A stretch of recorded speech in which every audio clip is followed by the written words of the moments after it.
Bismillahirrahmanirrahim. Assalamualaikum warahmatullahi wabarakatuh.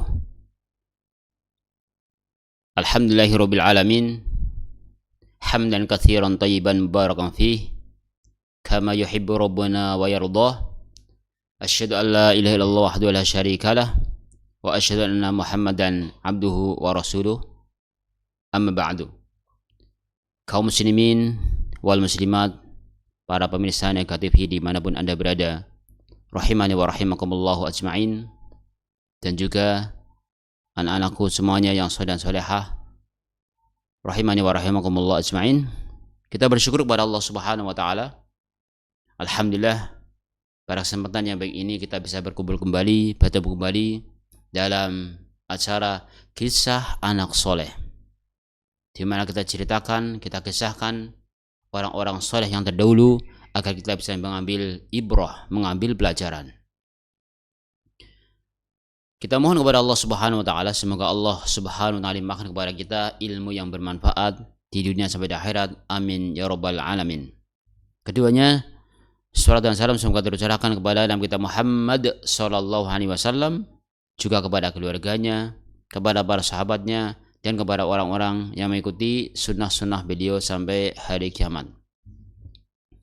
Bapak Ibu yang semoga dirahmati oleh Allah Subhanahu wa taala, pada kesempatan yang baik ini kita melanjutkan kisah sahabat Nabi Muhammad sallallahu alaihi wasallam yang beliau dikenal sebagai bapak orang-orang fakir miskin. Beliau dikenal orang yang mirip dengan Rasulullah sallallahu alaihi wasallam, perilakunya dan juga fisiknya. Siapa beliau? Siapa beliau? Beliau adalah sahabat Nabi Muhammad sallallahu alaihi wasallam yang mulia, Ja'far bin Abu Thalib radhiyallahu anhu. Kemarin kita sampaikan kisah beliau di mana ketika beliau hijrah ke Habasyah atau ke Ethiopia, di mana ketika mendapatkan penindasan dari orang-orang kafir Quraisy, beliau dan juga para sahabatnya, para sahabat Nabi sallallahu alaihi wasallam hijrah ke Habasyah, ke Ethiopia. Tujuannya untuk apa hijrah ke Ethiopia? Tujuannya adalah agar mendapatkan perlindungan dari mereka, mendapatkan perlindungan dari raja. Maka betul di sana mendapatkan perlindungan, karena rajanya dikenal orang yang baik, perhatian, dan menghormati. Namun demikian, ketika diketahui bahwasanya Ja'far bin Abi Thalib dan juga para sahabatnya hijrah ke Habasyah, ternyata orang-orang kafir Quraisy tidak diam begitu saja. Tidak diam begitu saja, namun berusaha untuk menghalangi, untuk membuat bagaimana biar mereka kembali kepada negaranya, ke Mekah lagi. Biar kembali ke Mekah lagi. Biar diserahkan kepada mereka. Sehingga orang Quraisy mengutus orang, yaitu 2 orang yang untuk menemui rajanya, yang menyampaikan, intinya memojokkan orang-orang muslim. Walhasil ketika disampaikan ke raja, kemudian dipanggil orang-orang Islam oleh raja, kemudian juga 2 orang tadi didudukan di situ. Dia menyampaikan tuduhan-tuduhan untuk orang Islam, kemudian ternyata duta dari orang Islam, Ja'far bin Abi Thalib, lantang, tegas, jelas dan santun menyampaikan tentang kondisi yang sebenarnya, bahwa dia memang dulu orang-orang yang bodoh, menyembah berhala, makan bangkai dan seterusnya. Tapi sekarang kami, ya, Ja'far menyampaikan, kami mengikuti agama yang dibawa oleh Nabi Muhammad SAW yang mengajak beribadah hanya kepada Allah Subhanahu wa taala, meninggalkan peribadahan kepada berhala, meninggalkan makanan yang haram, meninggalkan kezaliman dan seterusnya. Sehingga Najasyi atau rajanya mendengarkan, akhirnya diterima. ternyata agama yang bagus, ya, yang diakui oleh Raja Najasyi tadi. Yang akhirnya orang-orang yang tadi diutus 2 orang dari kafir Quraisy terkalahkan. Kemudian setelah terkalahkan, mereka itu tidak diam begitu saja. 2 orang ini berpikir bagaimana biar orang Islam itu bisa kembali ke Mekah. Diserahkan kepada mereka lagi. Akhirnya apa?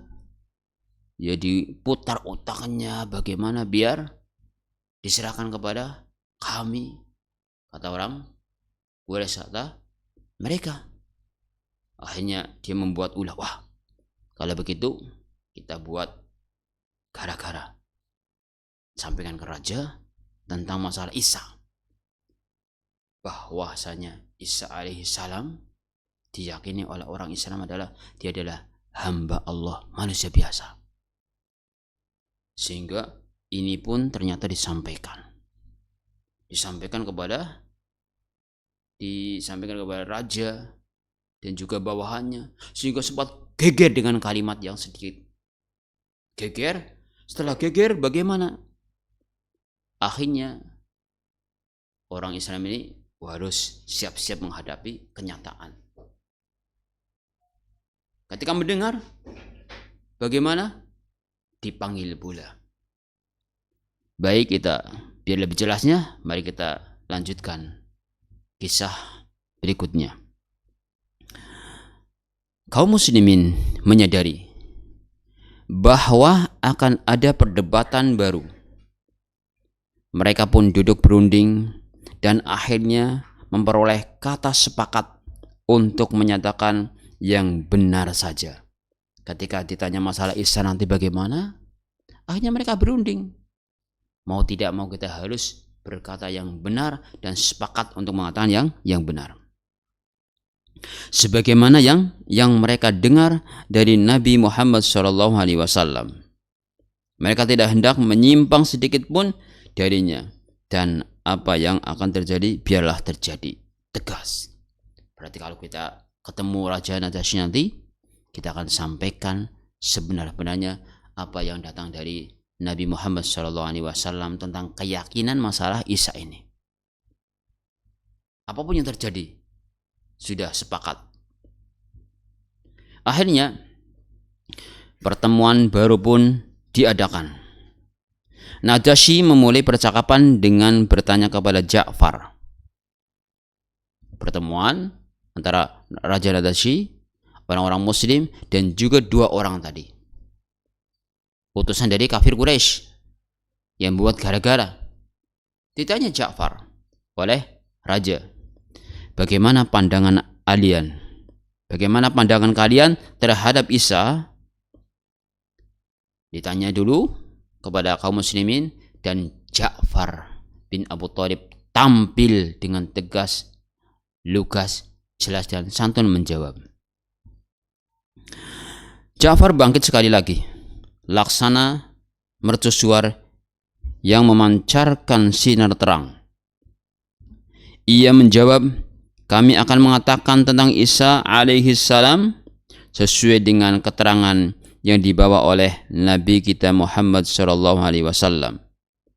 Nabi kami Muhammad SAW bahwa, ini jawabannya, bahwa ia adalah seorang hamba Allah dan Rasulnya, serta kalimatnya yang ditiupkannya kepada Maryam dan ruh darinya.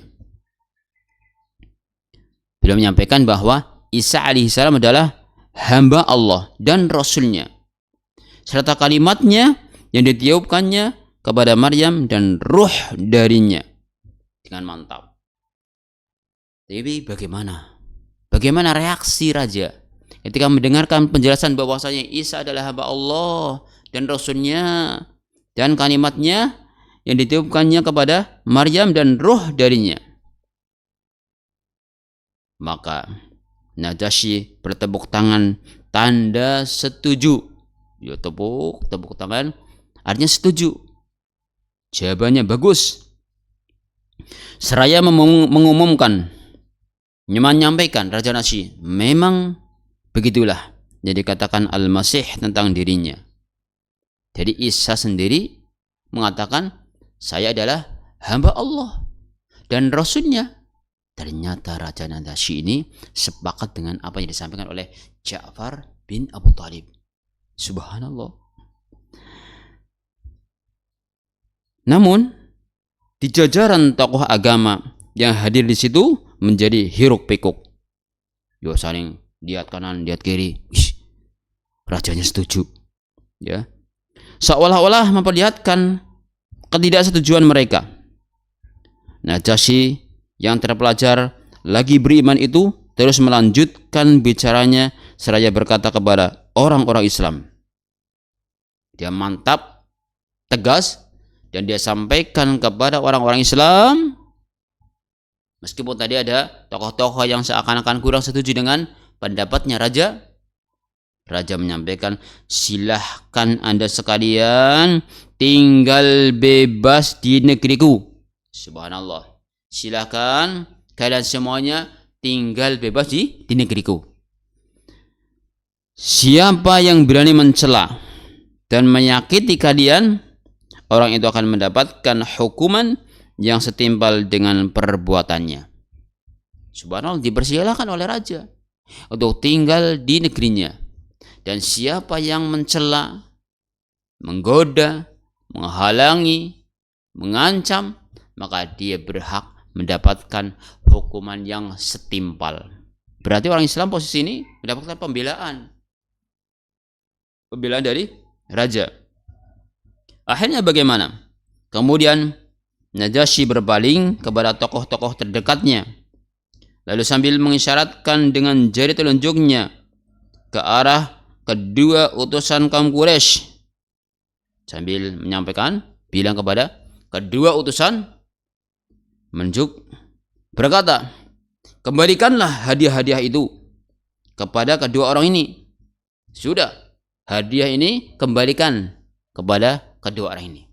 Apa yang dia bawa, hadiah-hadiah, kembalikan semuanya kepada kedua orang ini. Kedua orang ini siapa? Itu tadi utusan dari kafir Quraisy.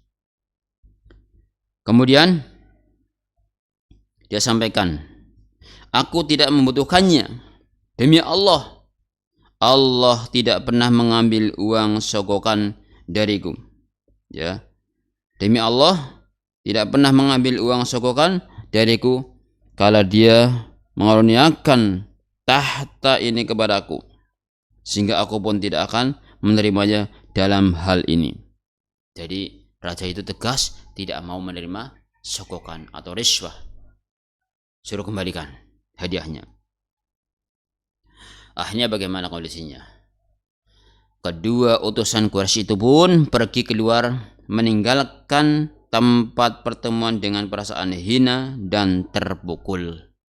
Ya, dia keluar dengan rasa malu, hina dan terpukul. Dia kalah dalam perdebatannya, kalah dengan orang-orang Islam dan mendapat pembelaan. Orang Islam mendapat pembelaan dari Raja Najasyi. Udah malu ini dua orang ini. Mereka segera memalingkan arah perjalanannya pulang menuju Mekah. Kaum muslimin di bawah pimpinan Ja'far juga keluar dari tempat pertemuan itu untuk memulai penghidupan baru di tanah Ethiopia. Jadi dua orang ini kembali ke Mekah dan orang-orang muslim mulai merasakan kehidupan baru, kehidupan yang mendapatkan perlindungan, jaminan dari Raja Najasyi tadi. Sudah jelas keyakinan tentang Isa tadi sudah terjawab. Terus bagaimana agamanya di bawah sudah terjawab.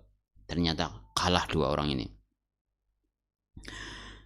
Orang-orang Islam siap untuk menempuh hidup yang baru, penghidupan yang aman, tentram, sebagaimana mereka katakan, di negeri yang baik dengan tetangga yang baik. Mereka mengatakan di negeri yang baik, tetangganya yang baik. Ini nikmat aman, nikmat yang sangat besar. Para pemirsa yang semoga dirahmati oleh Allah Subhanahu wa taala, ketika kita hidupnya aman, tetangganya baik, ini adalah nikmat yang besar. Maka ketika kita mendapatkan keamanan, tetangga yang baik, maka itu harus disyukuri, dan kita betul-betul bersyukur kepada Allah Subhanahu wa taala. Dengan cara apa? Terus kita menjaga kebaikan, kerukunan di antara kita semuanya. Hingga akhirnya datang saatnya Allah mengizinkan mereka kembali kepada Rasul mereka. Setelah mereka hidup beberapa tahun di Ethiopia, mereka juga kembali kepada Rasulullah SAW, kepada Rasul mereka, kepada sahabat dan kampung halaman mereka. Karena di Ethiopia sifatnya ada hijrah, tadi pindah ke Ethiopia untuk mencari perlindungan. Maka ketika Rasulullah SAW bersama kaum muslimin bergembira oleh kemenangan pada perang Khaybar, tiba-tiba Ja'far bin Abi Thalib bersama kaum muslimin yang berhijrah pulang dari Ethiopia. Dan waktu yang sama, Nabi SAW dan para sahabat mendapatkan kemenangan dalam perang Khaybar. Tiba-tiba datang Ja'far bin Abi Thalib dan beliau pulang ke daerahnya dari Ethiopia. Nabi SAW sangat bahagia dan gembira karena kedatangan mereka. Jadi sudah menang di Khaybar, kemudian datang Ja'far bin Abi Thalib dan para sahabatnya, tambah senang. Sampai-sampai beliau memeluk Ja'far dengan mesra sambil berkata, peluk dengan senangnya oleh Rasulullah SAW, sambil beliau bersabda, aku tidak tahu manakah yang lebih mengembirakanku. Aku tidak tahu manakah yang lebih mengembirakanku, membuat aku senang. Apakah penaklukan Khaybar atau kepulangan Ja'far? Karena dua-duanya senang, dua-duanya menggembirakan semuanya. Ja'far pulang, kemudian yang kedua menang di perang Khaybar. Ini sampai Rasulullah mengatakan demikian, aku tidak tahu. Aku tidak tahu manakah yang lebih mengembirakanku. Apakah kemenangan di Khaybar atau kepulangan Ja'far? Menunjukkan bahwasanya Ja'far bin Abi Thalib sudah nampak keberhasilannya. Di mana beliau tadi mendapatkan kenyamanan ketika di Ethiopia, kemudian mendapatkan perlindungan dari Raja Najasyi, dan dalam perdebatan sampai 2 kali selalu menang. Tegas, jelas, dan santun dalam penyampaian. Kemudian Rasulullah SAW pergi bersama sahabat-sahabatnya ke Mekah, hendak melaksanakan umrah qadha.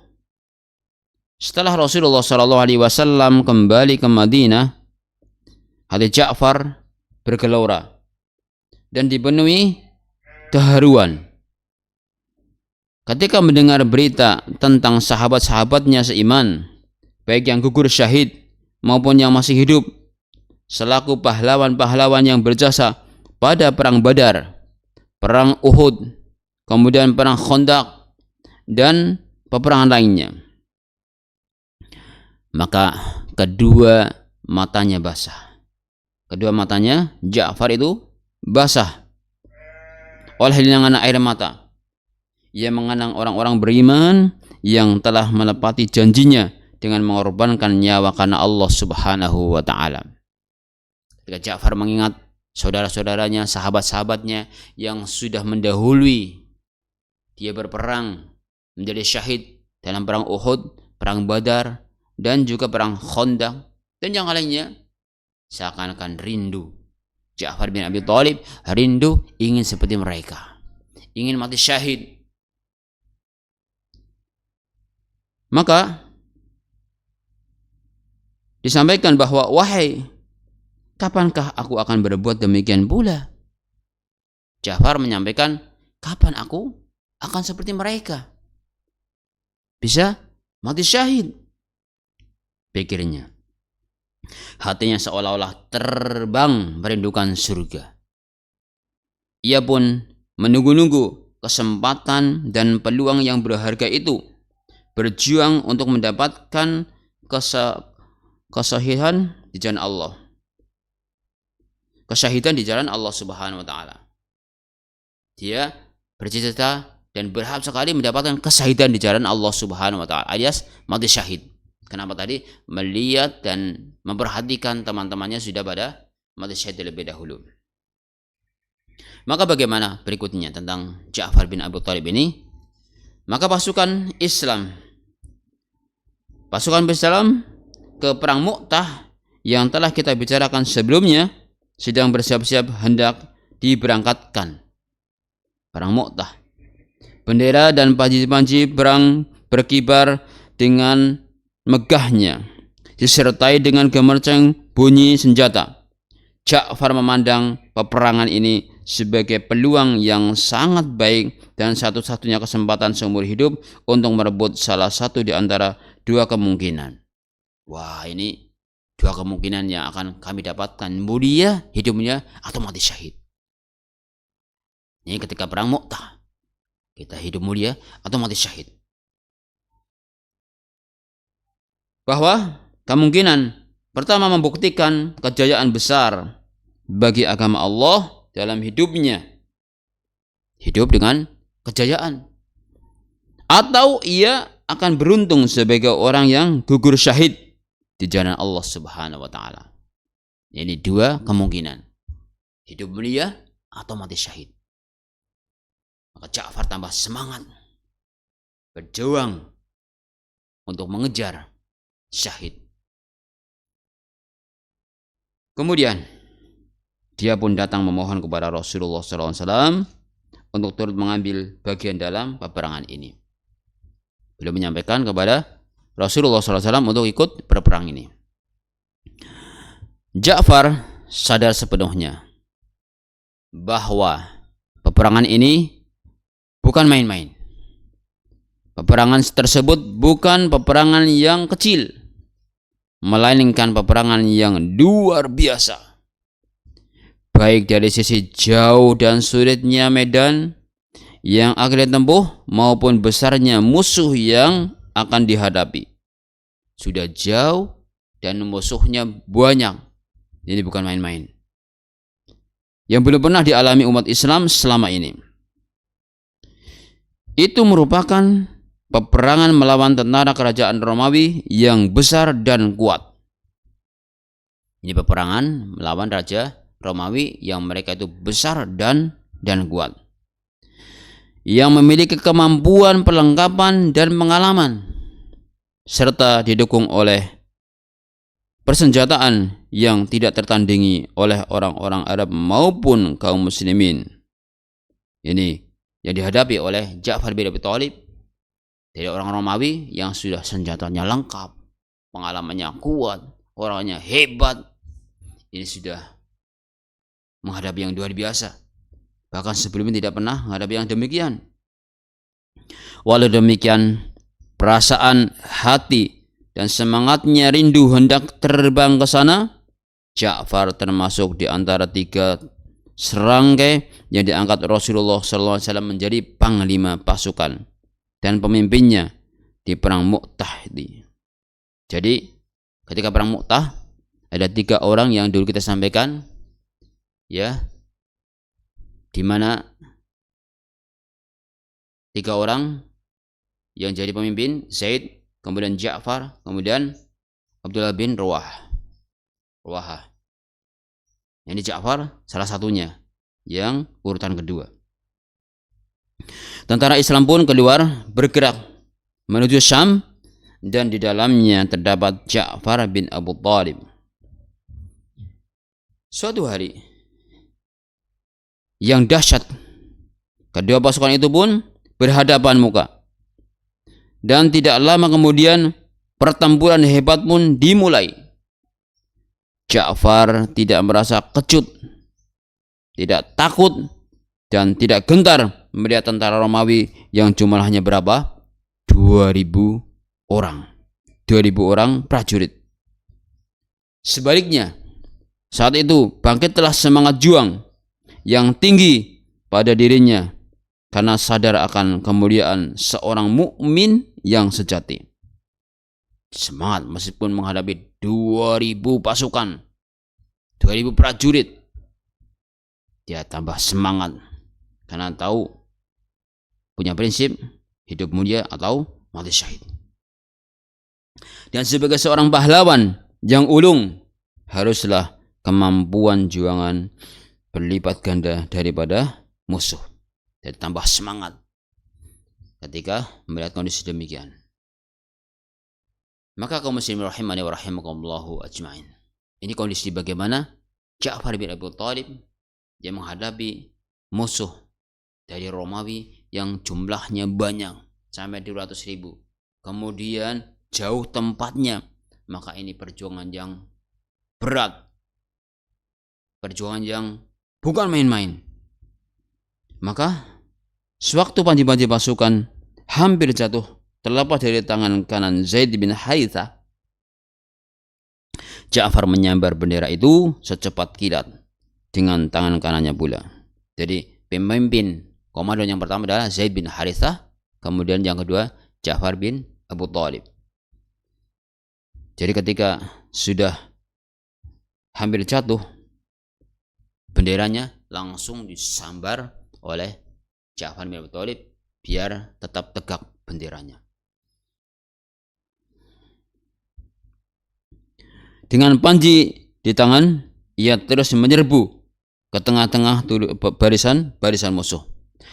Serbuan dari seorang yang berjuang di jalan Allah dengan tujuan menyaksikan umat manusia bebas dari kekufuran atau mati syahid memenuhi panggilan Sang Pencipta. Dengan semangat Ja'far bin Abu Thalib menyerang musuhnya dengan punya prinsip tadi, menghilangkan, membebaskan kekufuran, ya,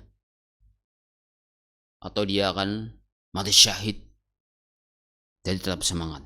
Kemudian prajurit Romawi semakin banyak mengelilinginya. Ketika Ja'far merasa kudanya menghalangi gerakannya, ya ketika pakai kuda kok kudanya malah menghalangi gerakannya, bagaimana sikapnya? Ia pun melompat dari kudanya lalu mengayunkan pedangnya segala jurusan, laksana malaikat maut pencabut nyawa, dan mengenai leher musuhnya. Ketika kudanya tadi menghalangi, langsung loncat tuh, ya, laksana malaikat maut. Artinya dia pokoknya sama musuh hantami semuanya. Kudanya dia tinggalkan dulu karena tadi kudanya sempat menghalanginya. Sekilas terlihat olehnya, ya, seorang serdadu musuh melompat hendak menunggangi kudanya. Karena ia tidak sudi hewannya itu dikendarai manusia najis, Ja'far pun menebas kudanya dengan pedangnya hingga tewas. Subhanallah.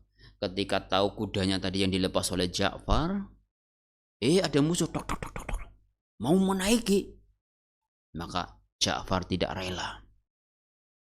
Tidak sudi kalau kudanya dinaiki oleh orang-orang yang najis, oleh orang kafir tadi. Langsung kudanya dihampun. Yes. Akhirnya kudanya mati.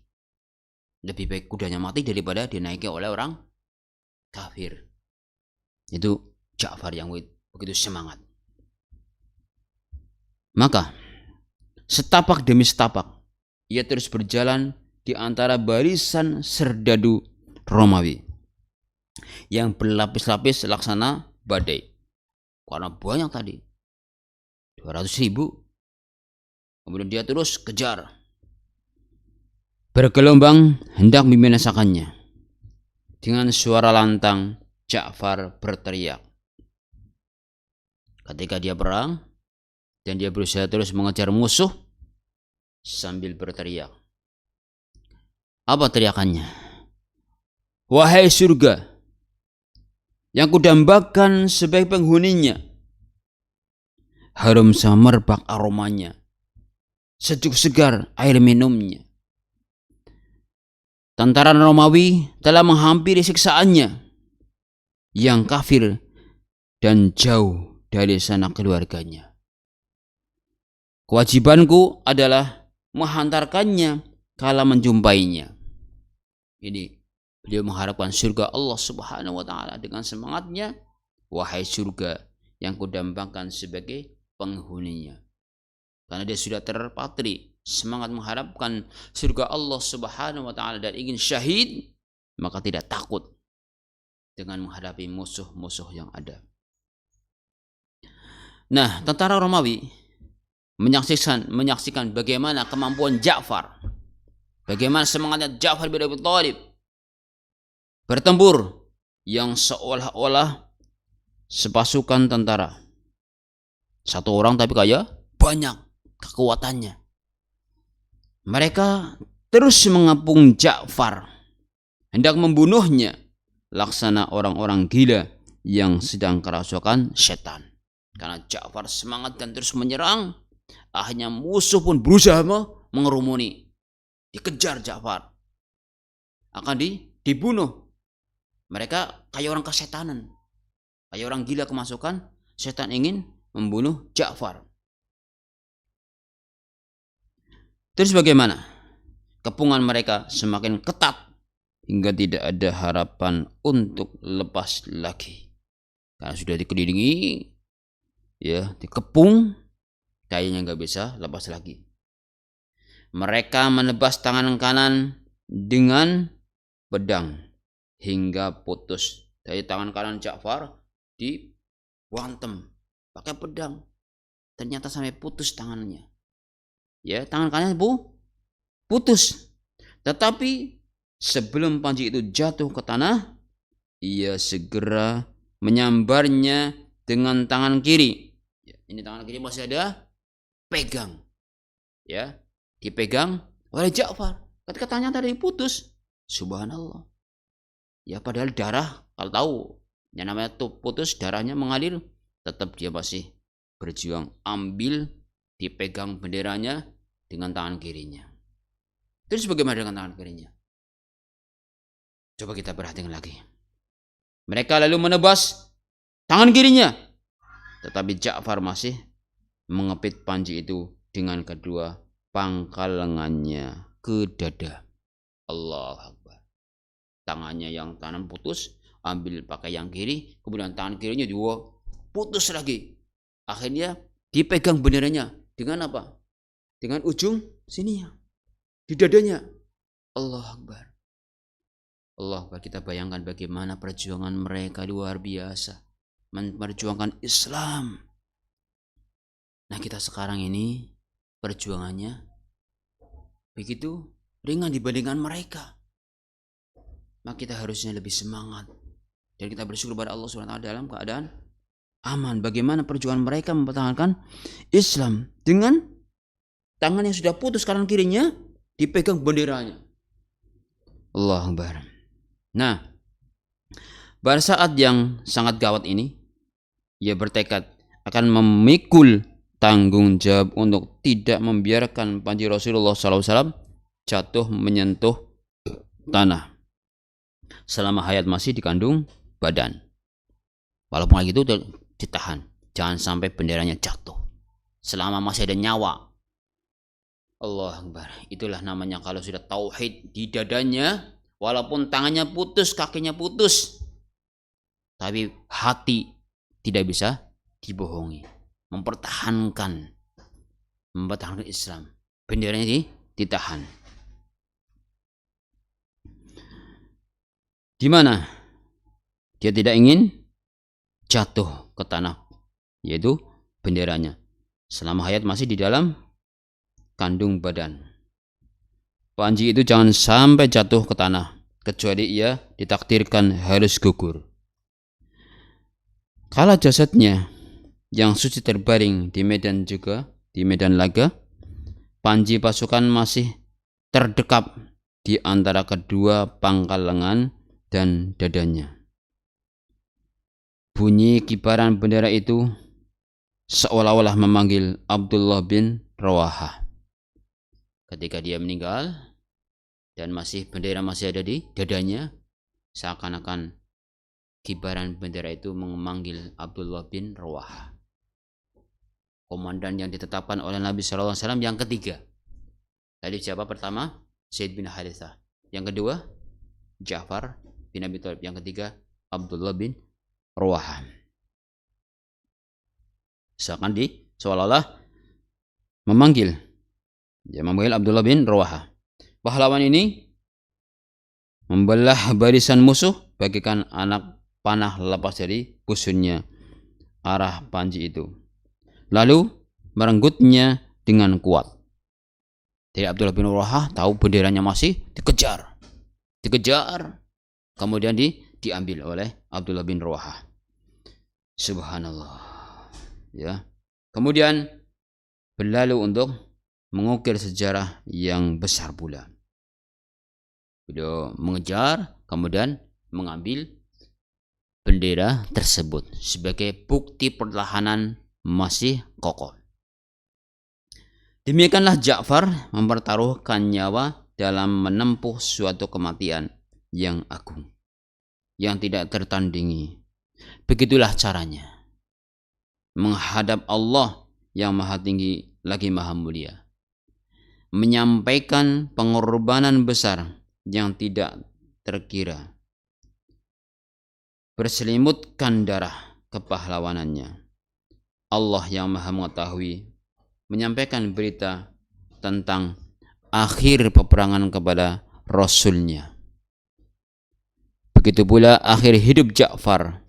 Rasulullah SAW menyerahkan nyawa Ja'far kembali kepada Allah Subhanahu wa Ta'ala, dan beliau pun menangis.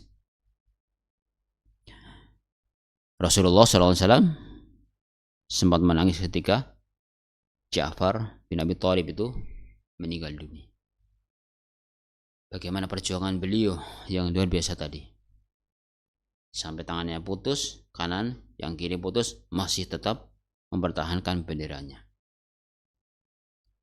Akhirnya Rasulullah SAW pun pergi ke rumah saudara sepupunya. Beliau berdoa untuk anak cucunya. Mereka dipeluk dan diciumnya. Sementara air mata beliau yang mulia bercucuran tidak tertahankan. Kemudian Rasulullah SAW kembali ke majelisnya, dikelilingi para sahabat. Seorang penyair Islam terkemuka yang bernama Al-Hasan bin Sabit. Al-Hasan bin Sabit tampil dengan syairnya menceritakan Ja'far yang gugur bersama rekan-rekannya. Ini ada syair yang menceritakan tentang Ja'far yang gugur bersama rekan-rekannya.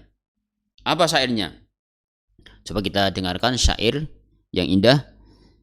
Seorang prajurit maju memimpin pasukan orang beriman, menjemput maut, mengharap ridho Rabb semesta alam. Putra Bani Hashim yang cemerlang bak cahaya purnama, menyibak kegelapan tiranan aniaya, menyabet dan menebas setiap penyerang. Akhirnya gugur sebagai pahlawan kesyahidan.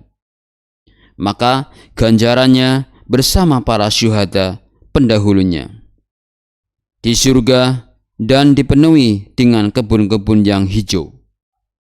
Kami tahu apa yang terpuji pada diri Ja'far. Kesetiaan dan perintah yang tegas ketika sedang memerintah. Selama ada pejuang seperti putra Hashim ini, pendukung kemuliaan akan senantiasa menjadi kebanggaan. Setelah Al-Hasan, Ka'ab bin Malik bangkit melantunkan syairnya. Tadi Al-Hasan menyampaikan syair, kemudian ini pun melantunkan syairnya. Kemuliaan tertumpah atas pahlawan yang susul menyusul. Ini Ka'ab. Di perang Mu'tah tidak tergoyahkan, bersusun bahu membahu. Restu Allah atas mereka para pemuda yang gagah perkasa. Curahan rahmat kiranya membasuh tulang belulang mereka. Tabah dan sabar. Demi Allah rela mempertahankan nyawa. Setapak pun tidak akan mundur menentang setiap bahaya. Ini syairnya Ka'ab bin Malik. Masih syairnya beliau. Panji perang di tangan Ja'far sebagai pendahulu menambah semangat tempur bagi setiap penyerbu. Kedua pasukan berbenturan dalam baku bantam. Dalam baku hantam, Ja'far dikepung musuh, sabut kiri terkam kanan. Tiba-tiba bulan purnama redup kehilangan jiwanya. Sang surya pun gerhana dan hampir-hampir tenggelam saat siang. Ini syair dari Ka'ab bin Malik. Maka kaum muslimin rahimani wa rahimakumullah ajma'in, seluruh kaum du'afa menangis kepergian ayah mereka, karena Ja'far adalah ayah bagi mereka. Abu Hurairah menuturkan, sebaik-baik manusia terhadap orang-orang miskin adalah Ja'far bin Abi Thalib. Jadi orang-orang miskin du'afa pada menangis ketika Ja'far bin Abi Thalib meninggal. Kenapa? Beliau adalah bapak mereka. Kata Abu Hurairah tadi, sebaik-baik manusia terhadap orang-orang miskin adalah Ja'far bin Abi Thalib. Ya, memang benar. Ja'far memang sosok yang sangat pemurah dengan berhartanya semasa hidupnya. Subhanallah. Orang yang dikenal bapak orang-orang du'afa, bapak orang-orang miskin, yang dermawan. Maka mereka pantas pada menangis. Saat gugur syahid pun, ia menunjukkan kemurahan hatinya dengan mengorbankan nyawa dan hidupnya. Abdullah bin Umar menuturkan, aku ikut terjun di perang Mu'tah dengan Ja'far. Waktu kami mencarinya, kami dapati di tubuhnya terdapat luka-luka, bekas tusukan dan lemparan lebih dari 90 tempat. Allahu Akbar. Ketika Abdullah ini mencari Ja'far bin Abi Thalib, ternyata mendapatkan beliau ada 90 tusukan yang luar biasa. Bayangkan 90 bekas luka-luka, ya, luka-luka tusukan pedang dan lemparan tombak. Walau demikian, prajurit perang yang menewaskannya tidak kuasa menghalangi rohnya ke tempat kembalinya di sisi Allah. Sekali-kali tidak. Pedang dan tombak mereka tidak lain hanyalah sebagai jembatan yang menyeberangkan rohnya yang mulia ke sisi Allah Subhanahu wa taala yang maha tinggi dan lagi maha penyayang. Jadi tombak, pedang itu hanyalah sebagai lantaran menghantarkan dia menghadap Allah Subhanahu wa taala. Maka di sanalah ia bertempat dengan tenang dan bahagia. Di tempat yang istimewa, di sana ia berada di surga abadi, lengkap memakai bintang-bintang tanda jasa yang bergantung di setiap berkas luka akibat tusukan pedang dan lemparan tombak. Jika Anda ingin tahu keadaannya, dengarkanlah sabda Rasulullah SAW. Apa kata beliau? Aku telah melihatnya di surga. Nabi mengatakan, aku telah melihatnya di surga, kedua bahunya yang penuh bekas-bekas cucuran darah dihiasi dengan tanda-tanda kehormatan. Subhanallah. Nabi SAW sudah menyatakan, aku melihat Ja'far bin Abi Thalib di surga. Bahkan bekas-bekas tusukannya itu, bekas cucuran darah dihiasi dengan tanda-tanda kehormatan. Itulah kisah daripada Ja'far bin Abi Thalib yang mempunyai semangat yang luar biasa dalam membela agama Islam ini. Bahkan sampai tadi kisahkan, dia sampai putus tangannya yang kanan yang kiri, tetap dia mempertahankan benderanya yang menunjukkan masih berkibar kekuatan Islam, yang kemudian tadinya diserang, diambil oleh Abdullah bin Rawahah, yang pada akhirnya beliau syahid, yaitu Ja'far bin Abi Thalib syahid, dan kesyahidannya merasa sedih orang-orang yang du'afa. Maka kita bisa ambil ibrah, kita hanya harus semangat mempertahankan agama Islam dan istiqomah di atas Islam, dan kita mengharapkan syahid di jalan Allah Subhanahu wa taala. Demikian kisah sahabat Nabi Muhammad SAW yang mulia. Siapa tadi? Ja'far bin Abu Thalib. Semoga Allah Subhanahu wa taala meridai beliau, dan Allah Subhanahu wa taala mengambil dosa-dosa kita semuanya, dan Allah Subhanahu wa taala memberikan kemudahan kita untuk bisa mengambil ibrah dan pelajaran dan juga mengambil hikmahnya. Amin ya rabbal alamin. Hanya kita tutup dengan doa kafaratul majlis. Subhanakallahumma wa bihamdika asyhadu an la ilaha illa anta astaghfiruka wa atubu ilaik. Assalamualaikum warahmatullahi wabarakatuh.